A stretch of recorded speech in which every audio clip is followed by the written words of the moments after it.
नमस्ते स्टूडेंट्स, नमस्ते पेरेंट्स। मैं रवि सर। पिछले 16 साल से मैं टीचिंग फील्ड में हूँ। प्राइवेट सेक्टर में पढ़ाता हूँ। कोचिंग क्लासेस हो या फिर प्राइवेट कॉलेजेस हो, वहाँ पे मैं एज ए केमिस्ट्री टीचर पढ़ा रहा हूँ। अभी भी पढ़ाता हूँ। और आज का अभी जो फिलहाल में मैं 11-12 के जो स्टूडेंट्स होते हैं उनको नीट या जेडब्ल्यू जैसे जो एग्जाम होते हैं, सीटी जैसे जो एग्जाम होते हैं, उनके लिए जो बच्चे प्रिपेयर होते हैं उनको मैं केमिस्ट्री सब्जेक्ट पढ़ाता हूँ। तो पिछले कुछ सालों से अभी क्या हो रहा है कि जैसे ही बच्चों के 10th के एग्जाम खत्म हो जाते हैं तो बच्चे तुरंत, ओके, खासकर जो जेडब्ल्यू नीट की प्रिपरेशन कर रहे हैं, सीटी की प्रिपरेशन कर रहे हैं, ये बच्चे तुरंत 11-12 के कोचिंग के लिए रेडी हो जाते हैं। ठीक है।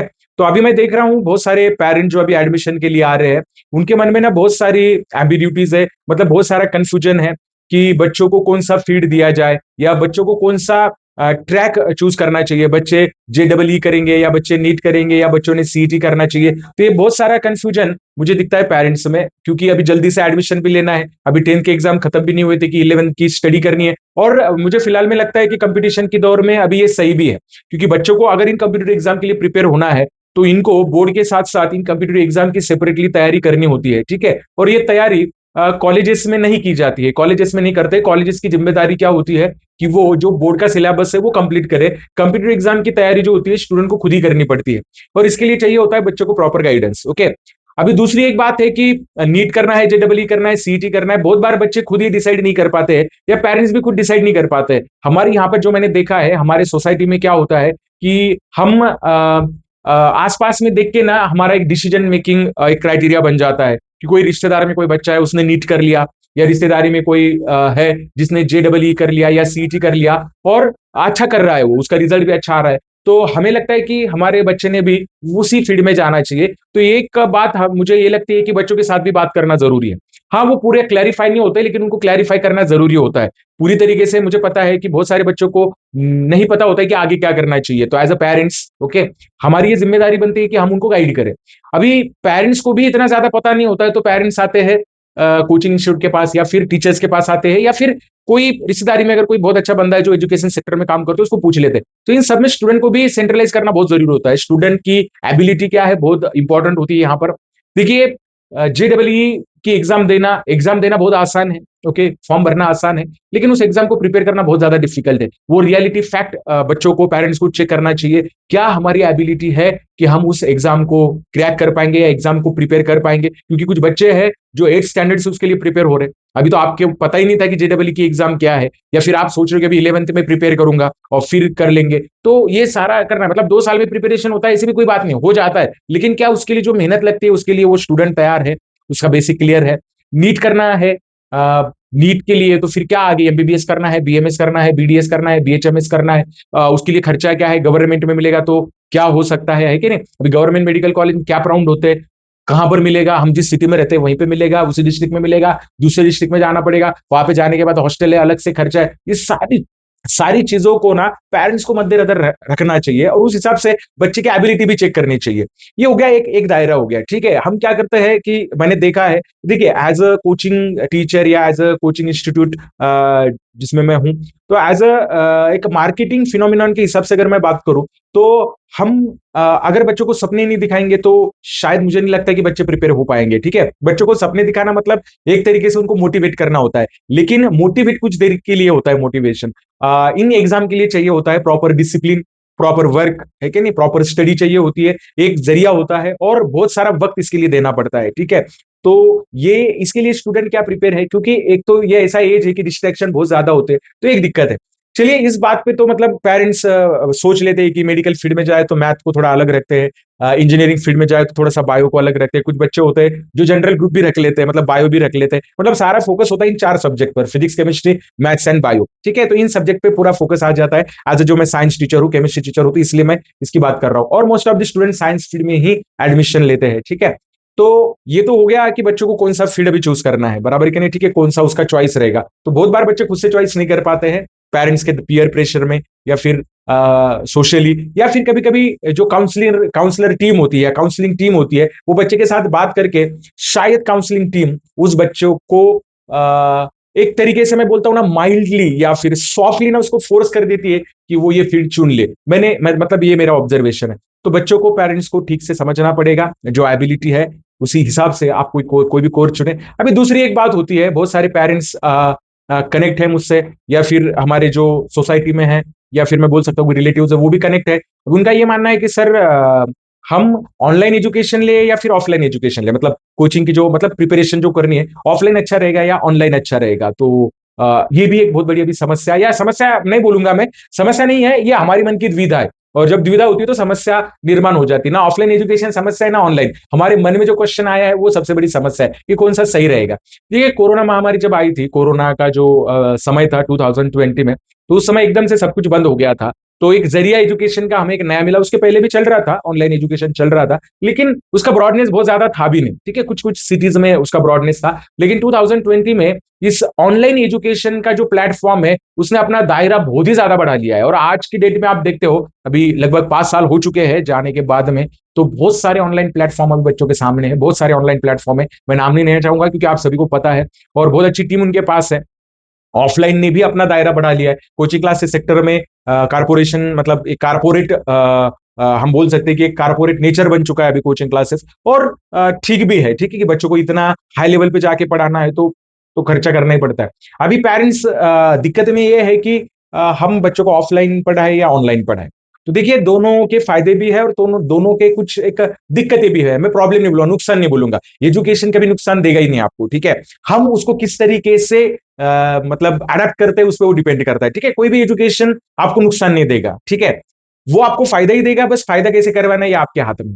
देखिए ऑफलाइन एजुकेशन की अगर मैं बात करूं तो पहले ऑफलाइन एजुकेशन ही हम करते हैं, और आज भी बहुत सारे लोग उसी को प्रीफर करते हैं, खासकर स्कूल लेवल में तो अभी वही प्रीफर किया जा रहा है कि 10 तक हम ऑफलाइन ही पढ़े, स्कूल में जाते हैं बच्चे, स्कूल में पढ़ते हैं, कोचिंग भी जाते हैं तो पास की कोई कोचिंग देखी जाती है, कॉलोनी में वगैरह कोई कोचिंग हो, पेरेंट्स प्रीफर करते हैं कि बच्चे छोटे पास में कहीं चले जाए और वो पढ़ ले। तो क्या होता है ना कि यहाँ पर एक चीज होती है कि टीचर बच्चों के साथ इमोशनली कनेक्ट होता है, बच्चे डायरेक्टली टीचर से सवाल पूछ सकते हैं, तो एक अच्छा एटमॉस्फेयर बन जाता है कि बच्चे टीचर के साथ कनेक्ट में है, पेरेंट्स के साथ डायरेक्टली बात हो सकती है कि नहीं, जब भी चाहे पेरेंट्स आके बात कर सकता है, और एक डिसिप्लिन बच्चों में होता है। ठीक है, सबसे बड़ी बात देखिए डिसिप्लिन होता है, और डिस्ट्रैक्शन ना के बराबर होता है, क्योंकि ऑफलाइन पढ़ना है, किसी इंस्ट्रूमेंट की आपको जरूरत नहीं होती है। बहुत बार तो मैंने देखा है हमारे ऑफलाइन सेंटर जो है, मैं जहाँ पे मैं पढ़ाता हूँ, बच्चों को मोबाइल भी क्लास के अंदर अलाउड नहीं होते। ठीक है, बच्चे अपना मोबाइल ऑफिस में जमा कर देते हैं और बच्चे क्लास में बैठते हैं, तो डिस्ट्रैक्शन के चांसेस बहुत ज्यादा कम होते हैं। ठीक है, तो ये एक बात है। लेकिन अभी दिक्कत क्या है ना कि अच्छा कोचिंग अगर चाहिए आपको, अच्छा एजुकेशन लेना इन कॉम्पिटेटिव एग्जाम के लिए, जैसे कि सीईटी हो, जेडब्ल्यू नेशनल लेवल के एग्जाम हो, या स्टेट लेवल के कॉम्पिटेटिव एग्जाम हो, इसको अगर प्रिपेयर करना है ना, तो किसी गांव में तो अभी कोचिंग मिलेगी नहीं, है कि नहीं, तो आपको अच्छे टाउन में, अच्छे शहर में आना पड़ता है, मेट्रो सिटीज में आना पड़ता है, जहां पर आपको ये कोचिंग मिलती है। अभी यहाँ पे आने के बाद में आपको ऑप्शन होते रहने के, या तो आप हॉस्टल में रह सकते हो, या फिर आप एज ए पेइंग गेस्ट रह सकते हो, या फिर आप कोई रूम किराए पे ले सकते हो। ठीक है, इसमें इकोनॉमिकली बर्डन आ जाता है पेरेंट्स पे, क्योंकि कोचिंग की फीस भरनी है, आपके रहने का जो खर्चा है वो करना पड़ता है, और साथ में आपको खाने के लिए मेस वगैरह जो है वो, और एडिशनल दूसरा भी खर्चा होता है, तो इससे ना पेरेंट्स पे एक इकोनॉमिकल बर्डन आता है। ठीक है, दूसरी एक बात यहाँ पर है, इकोनॉमिकली बर्डन होगा, इमोशनली भी बहुत ज्यादा बच्चों पे स्ट्रेस आ जाता है, एकदम से पेरेंट्स से टूट जाते हैं बच्चे। कुछ बच्चे हैं जो पेरेंट्स को लेके आ जाते हैं, पेरेंट्स के साथ इधर रहते हैं, लेकिन एकदम से इतना सब कुछ चेंज करना पेरेंट्स के लिए भी बहुत ज्यादा डिफिकल्ट हो जाता है, मेंटल लेवल पे भी, इमोशनल लेवल पे भी, और इकोनॉमिकल लेवल पे भी बराबर के नहीं, तो ये खर्चा और कर लेते हैं पेरेंट्स लोग, मैनेज कर लेते हैं। ठीक है, तो एक फायदा, लेकिन इसमें फायदा ये है कि बच्चे थोड़ा डिसिप्लिन हो जाते हैं, खुद का काम खुद करना जान लेते हैं बराबर के नहीं, तो ये भी सारी चीजें होते हैं, मतलब पहले से रहते आ रहे बच्चे हॉस्टल में रहते हैं, बाहर रहते हैं, ये चलते ही रहता था। दिक्कत मैंने बता दी आपको कि ऑफलाइन एजुकेशन में दिक्कत है कि बच्चों को पेरेंट्स से दूर रहना पड़ता है, तो थोड़ा सा एक प्रॉब्लम आ सकती है कि दूर रहने की वजह से वो इमोशनल कनेक्ट हो, या फिर एक जो पेरेंट्स के लिए एक रिस्पेक्टफुल फियर जो होता है वो निकल जाता है, तो हो सकता है कि इसका नुकसान भी हो जाए बच्चों को बराबर कि नहीं। ठीक है, ऑनलाइन एजुकेशन का फायदा ये है कि ऑनलाइन एजुकेशन में आपको अभी शहर में जाने की जरूरत नहीं पड़ेगी, क्योंकि अभी वाईफाई इंटरनेट गांव गांव में पहुंच चुका है, बस आपको चाहिए होता है एक स्मार्टफोन या स्मार्ट टैबलेट आपको चाहिए, या लैपटॉप पे भी आप कर सकते हो बराबर कि नहीं। ठीक है, तो ये चीजें आपके पास होनी चाहिए, बहुत सारे ऑफलाइन प्लेटफॉर्म है, और बहुत ही अफोर्डेबल प्राइस में आपको ऑफलाइन एजुकेशन अवेलेबल है, और वहां पे जो टीचर्स पढ़ाते हैं, वहां पे जो फैकल्टीज है ऑनलाइन प्लेटफॉर्म पे, वो फैकल्टीज भी इतनी मतलब मैं ऐसा बोल सकता हूँ कि इतनी एक्सपीरियंस फैकल्टी कि जो एग्जाम बच्चे देने जा रहे हैं वो ऑलरेडी क्वालिफाई कर चुके हैं।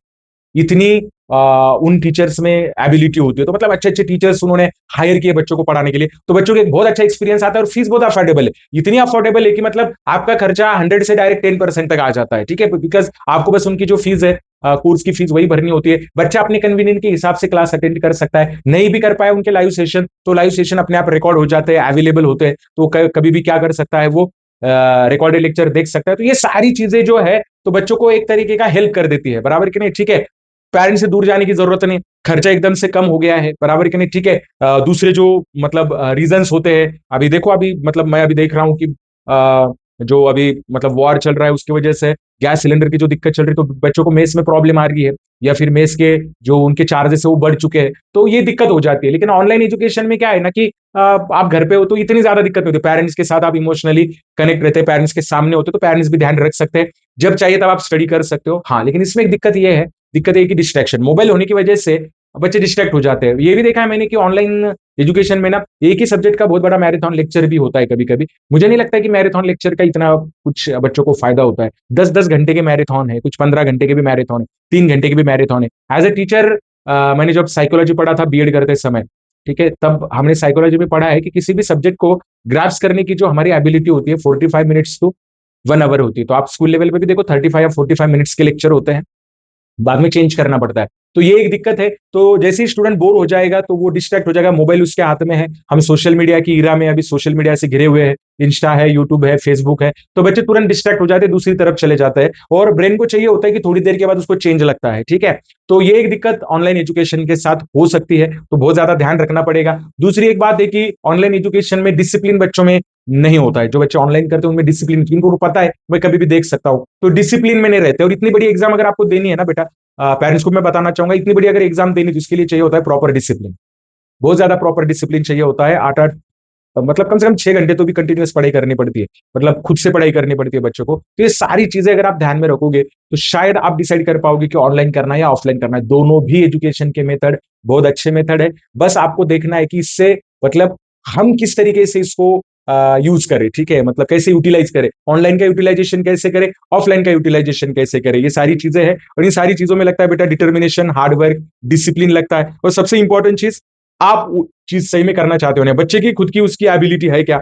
या बच्चा खुद उसको करना चाहता है क्या, कोई कर रहा है इसलिए हम करना है, ये भी पेरेंट्स को सोचना पड़ेगा। तो ये सारी चीजें देखिए पेरेंट्स, और उसके बाद आप क्या कर सकते हो, डिसीजन ले सकते हो। अगर बच्चों को सही में जेडब्ल्यू नीट या फिर सीईटी करवाना है तो आपको जल्दी से एडमिशन लेना पड़ेगा, क्योंकि इनका सिलेबस जो होता है अलग से पढ़ना ही पड़ेगा। सिर्फ एनसीईआरटी की बुक लेके या बोर्ड का बुक लेके ये एग्जाम क्वालिफाई नहीं होते। ये बुक होते हैं बेस के लिए, ये बुक होते हैं रेफरेंस के लिए, इसका रेफरेंस लेके इन एग्जाम को आपको प्रिपेयर होना पड़ता है। तो इसके लिए अभी से प्रिपरेशन करना पड़ेगा, सिलेबस बहुत ज्यादा होता है, इसीलिए सिलेबस कंप्लीट करने के लिए, उसकी प्रॉपर प्रैक्टिस करने के लिए अभी से एडमिशन लेने पड़ते हैं। तो आप लीजिए, आपको ऑफलाइन अच्छा लगता है तो ऑफलाइन में एडमिशन लीजिए, आपको ऑनलाइन लगता है तो ऑनलाइन में लीजिए, लेकिन ये पूरा आपके स्टडी पे क्या करेगा, डिपेंड करेगा। बस मैं यही कहना चाहता हूँ कि बच्चों से बात कीजिए, ठीक है, बच्चों ने भी समझना चाहिए, हाँ एग्जाम क्वालिफाई करने के बाद में हम क्या कर सकते हैं, है क्या नहीं। तो ये सारी चीजें होती है, यही कहना चाहता हूँ। ठीक है, अगर ये वीडियो अच्छा लगे तो आप जरूर इसको लाइक कीजिए, शेयर कीजिए, और अगर मेरे यूट्यूब चैनल पर आप नए हो तो चैनल को सब्सक्राइब करना नहीं भूलना है, और इंस्टा आईडी को फॉलो करना भी नहीं भूलना है। मिलते हैं कोई ऐसा नेक्स्ट वीडियो लेके मैं आऊंगा, उस वीडियो में फिर से कोई नई बात करेंगे, ठीक है। Bye bye.